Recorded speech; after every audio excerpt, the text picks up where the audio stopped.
Shalom Bapak Ibu semuanya yang ada di ruangan Zoom maupun yang ada di YouTube channel dari Gereja BMC New York ya. Saya boleh melihat wajah daripada Bapak Ibu sekalian semakin keren karena udah puasa 5 hari. Jadi kelihatan tambah cantik, tambah cakep ya. Luar biasa. Baik Bapak Ibu sekalian, saya akan sampaikan hari ini sebuah tema kemustahilan. Bersama saya ucapkan kemustahilan. 2, 3, kemustahilan. Ya, kita akan baca ayat emas kita untuk bulan Maret ini. Dari Matius pasal yang ke-17 ayat 21. Demikian bunyi firman Tuhan, jenis ini tidak dapat diusir kecuali dengan berdoa dan berpuasa. Bersama saya ucapkan berdoa dan berpuasa. 2, 3, berdoa dan berpuasa. Nah, tema tahun 2023 untuk setiap kita di gereja kita ini adalah revival ya. Dengan doa dan puasa kita memiliki iman bahwa revival itu tidak mustahil. Amin. Alkitab pernah berkata, Yesus sendiri tidak ada yang mustahil bagi Tuhan dan tidak ada yang mustahil bagi orang percaya. Nah, Bapak Ibu sekalian, bicara soal doa, bicara soal puasa, yang pertama, Bapak Ibu sekalian, bahwa yang namanya doa itu penting. Bersama saya ucapkan doa itu penting. 2, 3, doa itu penting. Mari kita lihat dari kitab Lukas pasal 11 ayat yang pertama sampai dengan ayat yang kedua. Pada suatu kali Yesus sedang berdoa di salah satu tempat. Ketika ia, yaitu Yesus berhenti berdoa, berkatalah seorang dari murid-muridnya kepadanya, Tuhan, ajarlah kami berdoa sama seperti yang diajarkan Yohanes kepada murid-muridnya. Ayat yang kedua, jawab Yesus kepada mereka, apabila kamu berdoa, katakanlah, Bapa, dikuduskanlah namamu, datanglah kerajaanmu. Bapak Ibu sekalian, kita yang tinggal di Amerika Serikat, ya, kita punya satu cuk, kita bilang begini, ya kan, hebat itu ya, orang-orang bule itu ya, orang-orang kulit putih, anak-anaknya, mulai kecil itu diajarin sama babysitternya untuk bahasa Inggris, maka dia kemudian cas-cis-cus bahasa Inggrisnya ya. Semua yang lahir di Amerika Serikat ya hampir semuanya cas-cis-cus bahasa Inggrisnya. Nah, ayat yang kita baca, Bapak Ibu sekalian, settingnya itu ada di Israel. Kita tahu Israel adalah tempat orang-orang Jewish atau orang-orang Yahudi. Orang-orang Yahudi, Bapak Ibu sekalian, tidak perlu diajari berdoa. Karena mulai kecil mereka sudah dididik, didisiplin sedemikian rupa untuk berdoa. Tapi yang aneh, tadi ayat yang kita baca, waktu Yesus selesai berdoa, maka salah satu muridnya, dia bilang begini, Tuhan, ajarlah kami berdoa. Ya, coba Bapak Ibu sekalian, kalau kemudian ya ada bule kemudian datang kepada John Setiaputra, ya ini John Setiaputra kan saya tahu lahir di kota Malang di Indonesia.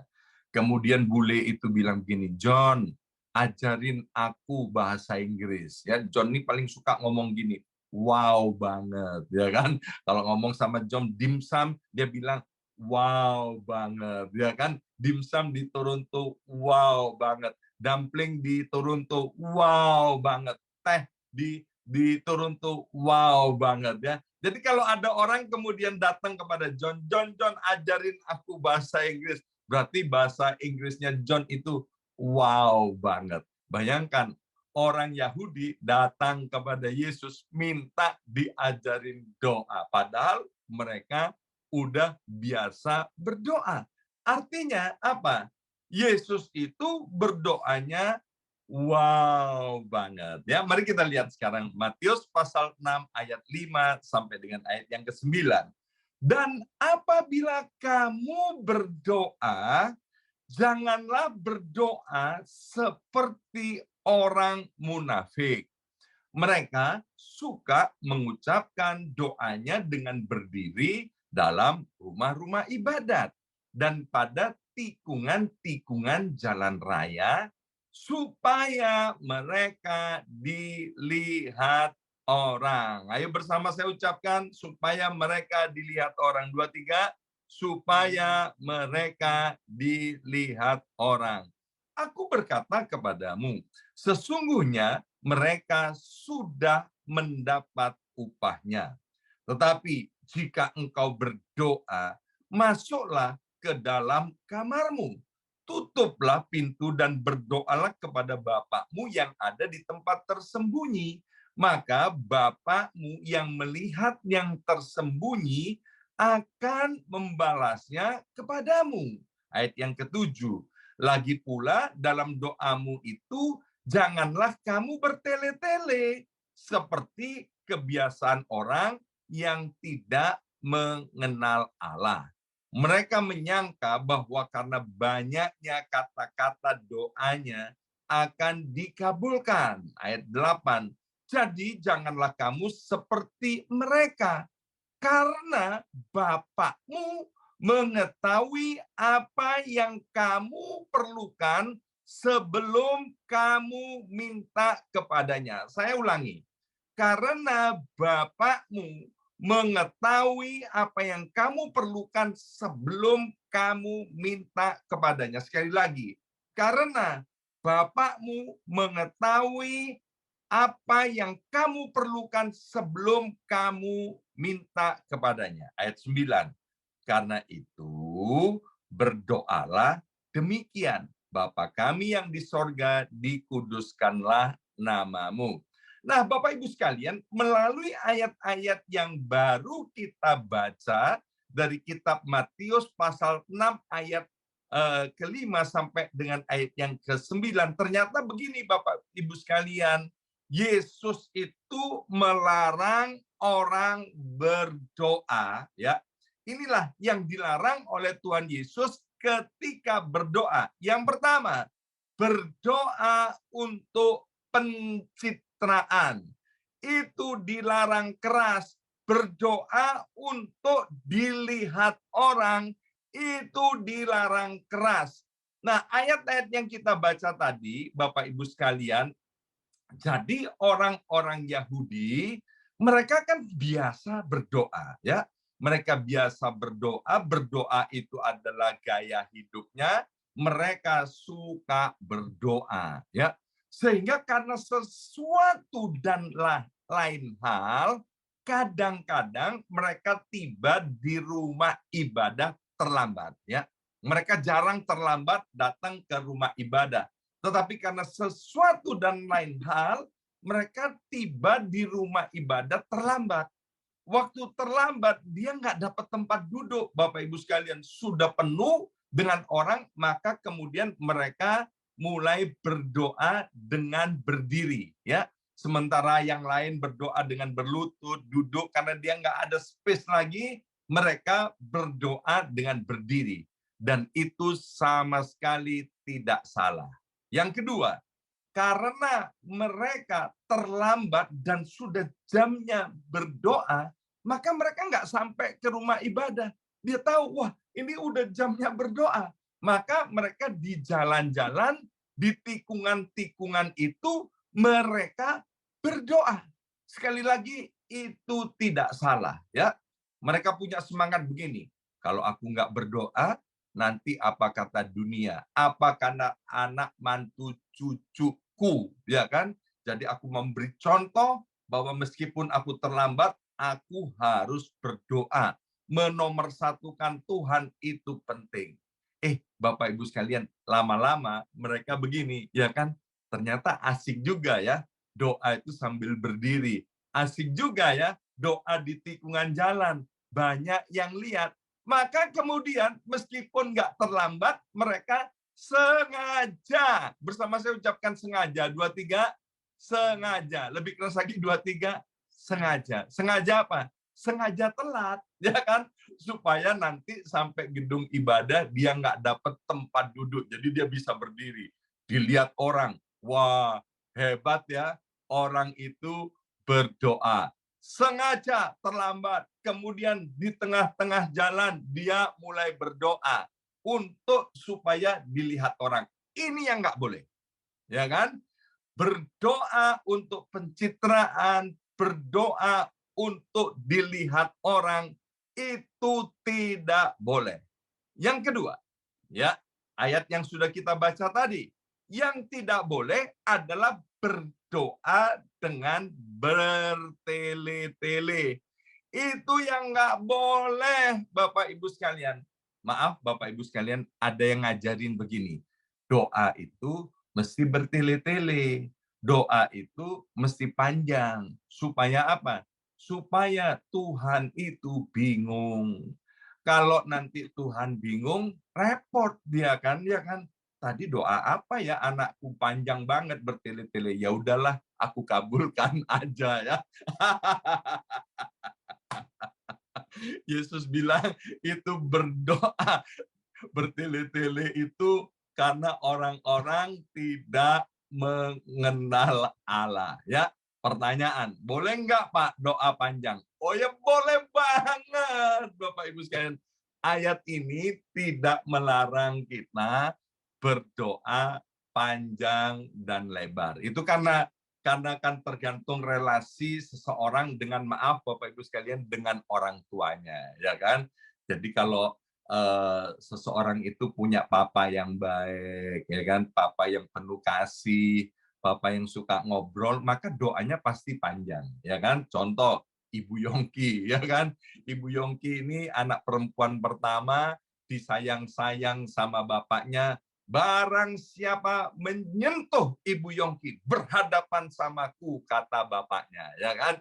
Jadi Ibu Yongki sangat disayang, digendong-gendong, dipeluk-peluk, ya kan? Sampai usia remajanya itu intim banget dengan papanya. Sehingga waktu berdoa, ya kan, jangan coba-coba Bapak Ibu sekalian kalau kita lapar, ya kan, suruh Bu Yongki berdoa. Itu kalau makan rawon, ya kan, rawonnya sampai ngendal, ya kan. Jadi karena doa panjang lebar, sekali lagi doa panjang lebar itu tidak ada masalah. Tapi jangan berpikir begini, kalau doanya pendek tidak dijawab oleh Tuhan, kalau doanya panjang ya kan baru dijawab oleh Tuhan. Itu salah banget, ya kan? Dan yang ketiga, Bapak Ibu sekalian, yang dilarang keras oleh Tuhan yaitu berdoa untuk memuaskan hawa nafsu kita, ya, itu ditulis di dalam Yakobus pasal 4 ayat yang ketiga. Inilah 3 hal yang kita tidak boleh lakukan di dalam berdoa, yaitu untuk pencitraan, doanya bertele-tele dengan maksud supaya didengar oleh Tuhan, dan yang ketiga berdoa untuk memuaskan hawa nafsu kita, ya. Nah, Bapak Ibu sekalian, tadi sudah dikatakan di ayat yang ke-9, karena itu berdoalah. Ingat Bapak Ibu sekalian, sebelum kita berdoa, saya kan udah ajak Bapak Ibu baca 3 kali. Sebelum kita berdoa, Tuhan itu tahu apa yang kita minta, ya kan? Tapi kemudian, apakah ini kemudian kita tidak berdoa? No, ya. Kadang-kadang banyak orang yang salah, ya. Saya minta tolong ditayangkan lagi ayat ini, ya. Matius tadi 6 ayat yang ke-9, ya. Ya, ayat 9. Coba Matius 6 ayat yang ke-9 tadi. Karena itu berdoalah demikian. Ya, ada nggak? Karena itu. Nah, ini ayat 8 nih. Satu lagi ya. Oh, bawahnya ya. Karena itu berdoalah demikian. Ya, itu perhatikan. Karena Bapakmu itu mengetahui apa yang kamu perlukan sebelum kamu minta kepadanya. Tidak berhenti di situ. Karena itu berdoalah demikian. Artinya apa? Tuhan mengkehendaki kita untuk berdoa. Ya, buat orang yang malas doa, dia itu ngomong gini, sebelum kita berdoa, Tuhan sudah tahu apa yang diminta. Jadi kamu nggak usah berdoa. Maka itu Bapak Ibu sekalian, baca Alkitab, pelajari Alkitab, supaya kita tidak sesat. Alkitab berkata, umatku binasa karena tidak berpengetahuan. Yang dikehendaki Tuhan dalam berdoa, yang pertama, yaitu keintiman. Jadi berdoa itu agar intim dengan Tuhan, Bapak Ibu sekalian. Ya, Tuhan itu mau relasi, hubungan dengan kita sebagai anak-anaknya. Jangan berdoa kalau ada maunya saja. Jangan berdoa kalau mau ada perlunya saja. Maka itu Tuhan bilang, kalau begitu berdoalah Bapa kami yang ada di dalam sorga. Ya kan? Karena Tuhan itu kepingin kita itu intim dengan Tuhan. Yang kedua, yang dikehendaki Tuhan dari kita adalah berdoa dengan tidak jemu-jemu. Ya, artinya apa? Berdoalah sampai doamu dijawab. Maaf Bapak Ibu sekalian, ada ajaran-ajaran yang salah, yang tidak alkitabiah. Doa itu cukup sekali aja, jangan diulang. Di mana ayatnya? Di mana ayatnya? Ya kan, di mana ayatnya? Doa itu cukup sekali aja. Bahkan sebelum kamu berdoa, Bapakmu di sorga udah tahu, jangan berdoa. Di mana ayatnya? Lukas pasal 18 mengajarkan kepada kita supaya kita ini berdoa dengan tidak jemu-jemu. Artinya apa sih berdoa dengan tidak jemu-jemu? Berdoalah sampai doamu dijawab. Kalau doamu belum dijawab, ya jangan berhenti. Ibu Yongki berdoa untuk pemulihan keluarganya 4 tahun. Ya, kemudian saya mendengar kesaksian yang lain berdoa untuk pemulihan keluarganya 7 tahun. Ada yang berdoa sampai 14 tahun. Ya, tapi ada orang-orang yang saya tanya, udah berdoa belum untuk keperluanmu? Sudah. Kapan kamu doakan terakhir? Ya 3 tahun yang lalu, Pak. Berapa kali kamu berdoa? Ya 1 kali. Loh kok kenapa 1 kali? Sebab Tuhan tahu sebelum aku berdoa apa yang aku inginkan. Kamu males berdoa. Kamu sesat. Kamu nggak ngerti Alkitab. Jadi Tuhan mau kita berdoa dengan tidak jemu-jemu. Sampai kapan? Sampai doamu dijawab. Bapak Ibu sekalian, saya sangat terbeban dengan surat-surat imigrasi daripada Bapak Ibu, khususnya jemaat Tuhan yang ada di gereja BMC New York. Saya itu amat sangat terbeban. Sampai hari ini, hampir 15 tahun, saya berdoa supaya keajaiban terjadi buat Bapak Ibu yang tidak atau belum punya surat-surat imigrasi. Saya pegang firman Tuhan ini. Cepat atau lambat, Bapak Ibu yang nggak punya surat-surat imigrasi karena sesuatu dan lain hal akan mengalami miracle. Saya nggak tahu gimana caranya, tapi Tuhan punya cara yang tidak terbatas. Tapi saya nggak akan pernah berhenti berdoa ini. Ya kan, sampai apa? Sampai semua jemaat nanti punya surat-surat imigrasi yang legal. Amin. Yang ketiga, yang dikehendaki oleh Tuhan yaitu supaya kita ini tetap berdoa. Ya, kemarin Heri sudah sampaikan dari 1 Tesalonika 5 ayat 17, saya nggak akan buka lagi ayatnya.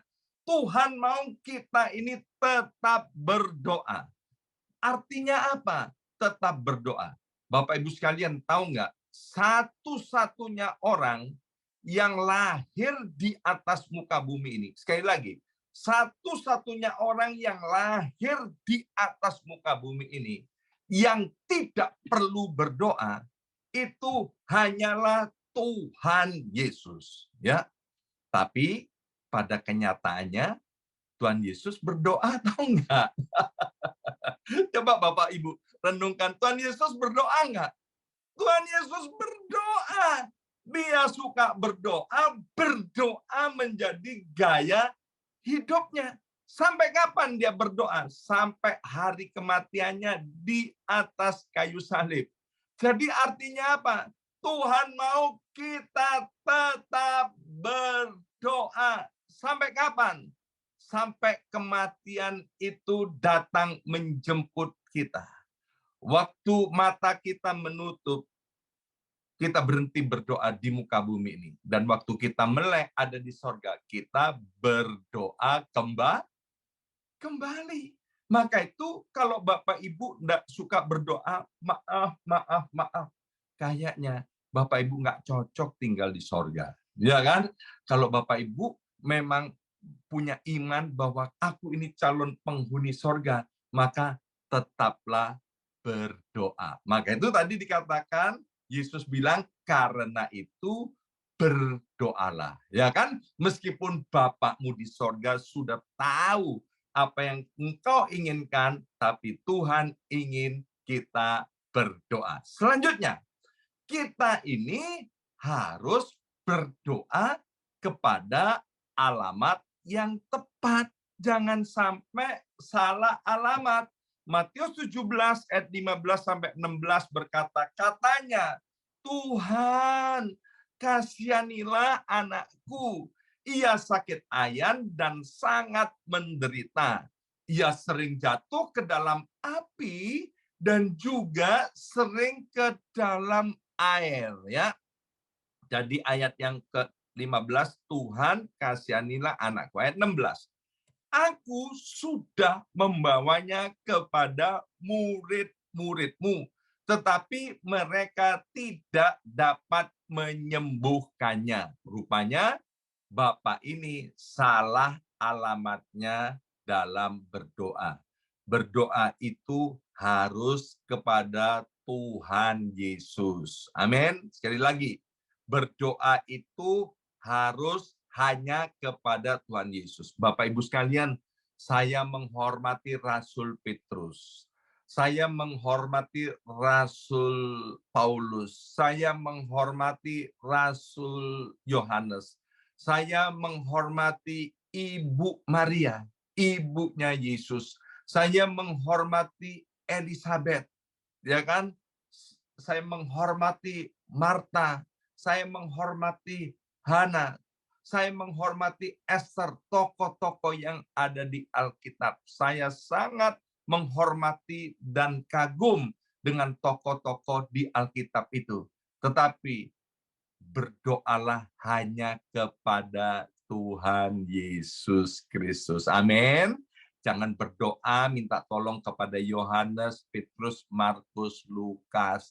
Semuanya akan sia-sia. Seperti Bapak itu, ya kan, minta tolong kepada murid-muridnya. Jangan salah, Bapak Ibu sekalian. Bapak Ibu boleh minta ketua BFA saudara. Bapak Ibu boleh minta orang tua saudara. Bapak Ibu boleh minta teman-teman saudara. Bapak Ibu boleh minta orang-orang yang Bapak Ibu percaya untuk mendoakan Bapak Ibu. Boleh, boleh.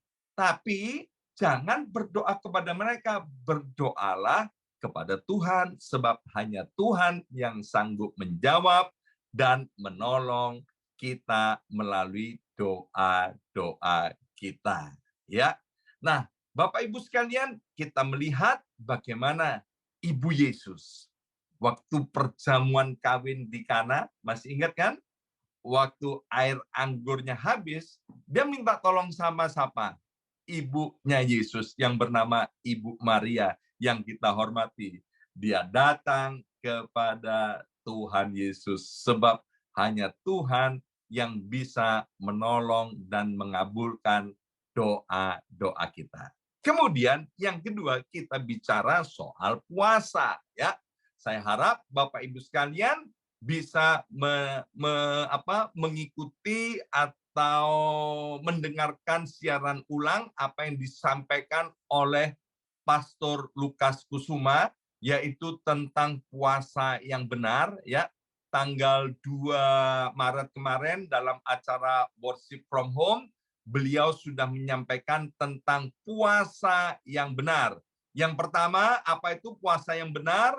Puasa yang benar adalah tindakan sengaja untuk tidak makan dan tidak minum dengan tujuan beribadah kepada Tuhan. Itu yang disampaikan oleh gembala senior kita. Yang kedua, tujuan dalam doa puasa yang benar adalah apa ini? Untuk melunakkan hati Tuhan, untuk mendatangkan pertolongan Tuhan, untuk mengalami lawatan Tuhan, untuk semakin intim dengan Tuhan. Nah, saya mau sampaikan satu hal, yaitu dari Ulangan pasal 8 ayat yang ketiga. Jadi, ia merendahkan hatimu, membiarkan engkau lapar, dan memberi engkau makan mana yang tidak kau kenal, dan yang juga tidak dikenal oleh nenek moyangmu, untuk membuat engkau mengerti. Ini loh Bapak Ibu sekalian, ya, kita doa puasa untuk kita mengerti bahwa manusia hidup bukan dari roti saja, tetapi manusia hidup dari segala yang diucapkan oleh Tuhan. Jadi dari Ulangan pasal 8 ayat yang ketiga, tujuan puasa yang benar salah satunya selain yang sudah disampaikan oleh gembala senior kita, yaitu agar supaya kita ini menjadi pribadi-pribadi yang rendah hati. Bersama saya ucapkan rendah hati. 2, 3, rendah hati. Cinta akan Tuhan, takut akan Tuhan, hormat akan Tuhan, dan rendah hati. Dengan demikian kita akan diganjar, kata Alkitab, dengan kekayaan, kehormatan, dan kemuliaan untuk selama-lamanya. Dikatakan membuat kita lapar dan memberi kita makan mana. Maka itu Bapak Ibu sekalian, dalam doa dan puasa 40 hari yang sedang kita lakukan ini, kita harus makan mana. Apa itu makan mana? Makan firman, ya. Jadi kita ini perlu berdoa, kita perlu puasa, dan waktu puasa bacalah firman. Sebelum makan, ya, sebelum makan, makanlah firman. Saya sudah sampaikan. Mari Bapak Ibu sekalian, misalnya hari ini tanggal 5, supaya gampang bacalah Amsal pasal 5. Supaya kita lebih gampang lagi, bacalah Amsal pasal 5, mungkin cuma 10 ayat. Nanti siang 10 ayat, malam sebelum tidur sisanya, ya, sehingga kita selesai satu pasal. Tujuannya apa? Supaya kita rendah hati dan kita semakin kenal dengan Tuhan, ya. Nah, itu Bapak Ibu sekalian. Kemudian puasa yang baik saya sudah sampaikan. Mari kita berpuasa. Yang pertama, silahkan puasa sukacita, sukarela. Jamnya mau jam berapa, makannya mulai jam berapa, bukanya jam berapa, itu silahkan. Yang kedua, berpuasalah dengan cara 18-6, ya. 18 jam puasanya, makannya 6 jam. Kalau nggak kuat, bolehlah 16-8, ya kan? Puasanya 16 jam, makannya 8 jam, ya. Selanjutnya, Bapak Ibu sekalian, yang terakhir, kemustahilan itu bisa dicapai yang pertama dengan doa, yang kedua dengan puasa, yang ketiga dengan iman. Bersama saya ucapkan iman. 2, 3, iman, ya. Apa itu iman? iman adalah percaya kepada Tuhan dan firman-Nya. Matius 17 ayat 20. Ia berkata kepada mereka, ya, karena kamu kurang percaya. Sebab aku berkata kepadamu, sesungguhnya sekiranya kamu mempunyai iman sebesar biji sesawi saja, kamu dapat berkata kepada gunung ini, pindah dari tempat ini ke sana. Maka gunung ini akan pindah. Dan takkan ada yang mustahil bagimu. Ayo kita baca bagian yang terakhir. Dan takkan ada yang mustahil bagimu. 2, 3. Dan takkan ada yang mustahil bagimu. Jadi iman itu penting banget, Bapak Ibu sekalian. Iman itu apa?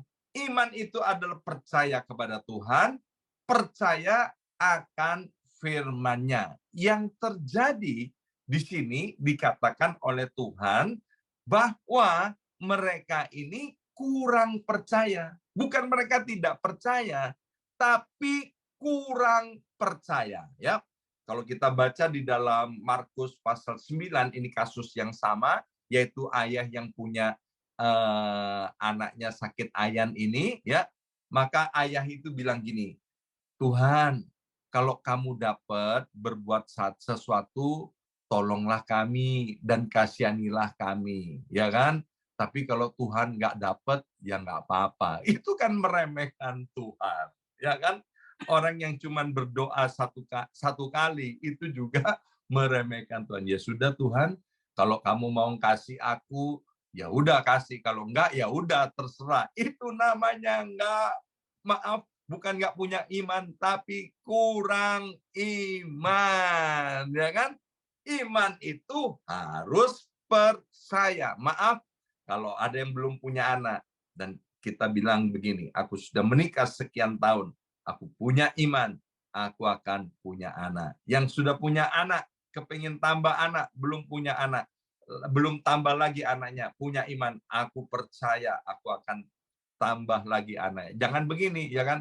Ditambahi ya syukur, nggak ditambahi ya sudah Tuhan. Kayaknya bagus ya kan? Tapi itu artinya kurang iman. Tuhan berkati pekerjaanku. Kalau engkau berkati ya syukur, nggak diberkati ya nggak apa-apa lah Tuhan. Bukankah engkau Tuhan Allah yang berdaulat? Kelihatannya bagus, tapi itu kurang beriman. Ya. Yang kedua, iman itu tidak memandang kepada gunung, ya kan? Dikatakan begini dari Matius pasal 17 ayat 20 tadi yang sudah kita baca, kalau kamu punya iman, waktu kamu berkata kepada gunung itu, maka gunung itu akan pindah. Jadi iman itu bukan memandang kepada kebesarannya gunung, tapi iman itu fokusnya kepada Tuhan dan firman-Nya. Ketika kita memandang gunung, ketika kita memandang sakit penyakit, ketika kita memandang persoalan yang sedang kita hadapi, itu akan membuat iman kita terganggu. Tapi waktu fokusnya bukan lagi kepada gunung, tetapi kepada Tuhan dan firman-Nya, maka iman kita itu dapat memindahkan gunung. Yesaya 45 ayat yang kedua, ini adalah ayat favorit saya, ayat favorit yang sering saya pakai juga menjadi bahan doa. Aku sendiri, kata Tuhan, hendak berjalan di depanmu, dan hendak meratakan gunung-gunung, hendak memecahkan pintu-pintu tembaga, dan hendak mematahkan palang-palang besi.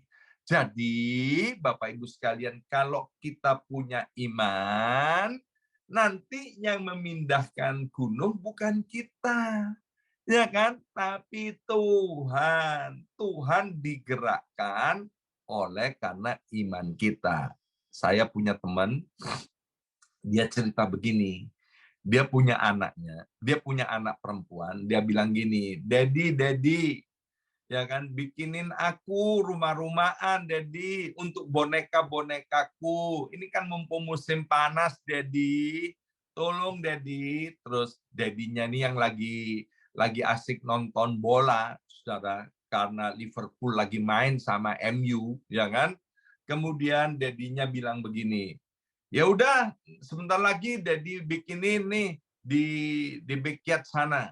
Dan Noni ini, Bapak Ibu sekalian, Noni ini cepet-cepet dia keluarkan semua bonekanya dari dalam rumahnya, dia bawa ke backyardnya. Ya kan, dia keluarkan semua barang-barang dia dibawa ke backyardnya. Dan dedinya lihat, ngapain Noniku ini, ya kan? Dia tanya sama istrinya, ngapain tuh si Noni? Loh, kan kamu bilang katanya kamu mau bikinkan itu apa rumah-rumahan. Dedinya nggak jadi nonton Liverpool lawan MU, Bapak Ibu sekalian. Dia cepet-cepet keluar, Bapak Ibu sekalian. Bikinkan rumah-rumahan boneka untuk noninya. Kenapa? Karena dia melihat iman daripada noninya. Amin. Ketika kita punya iman kepada Tuhan, Bapak Ibu sekalian, maka Tuhan juga cepat-cepat dia turun tangan untuk menolong kita. Amin. Nah, pesan Tuhan yang mau saya sampaikan pada hari ini, bahwa doa, puasa, dan iman kepada Yesus Kristus itu akan menghasilkan kemustahilan. Nah, Bapak Ibu sekalian, beberapa tahun yang lalu saya seringkali doa puasa. Doa puasa Esther 3 hari, 3 malam, tidak makan, tidak minum. Saya lakukan beberapa kali. Ya, saya mau cerita satu hal yang sering saya ceritakan, bagaimana waktu itu papa mertua saya.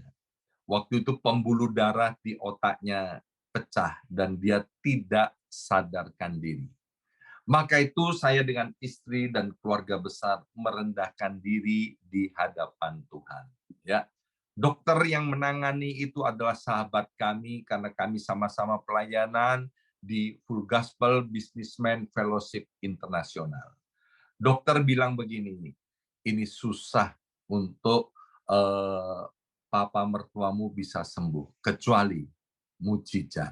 Ya, dan saya berkata, dan dokter itu juga sepakat, tidak ada yang mustahil buat Tuhan, dan tidak ada yang mustahil bagi orang percaya. Akhirnya kami doa dan puasa, merendahkan diri di hadapan Tuhan. 11 hari kemudian, Bapak Ibu sekalian, secara ajaib, papa mertua saya bisa sadar.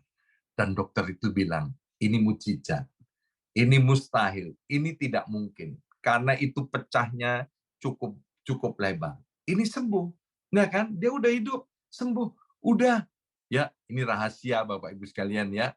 Dokter itu bilang begini, udah sekarang dikeluarkan aja dari rumah sakit. Udah, jangan taruh di sini, nanti biayanya habis. Ya, biayanya besar, udah cepet-cepet bawa pulang, rawat di rumah, udah ini mujizat sudah terjadi. Dan luar biasa, singkat cerita, akhirnya papa saya bisa sembuh, bisa naik turun loteng, dan kemudian bekerja. Kenapa? Karena doa, puasa, dan iman.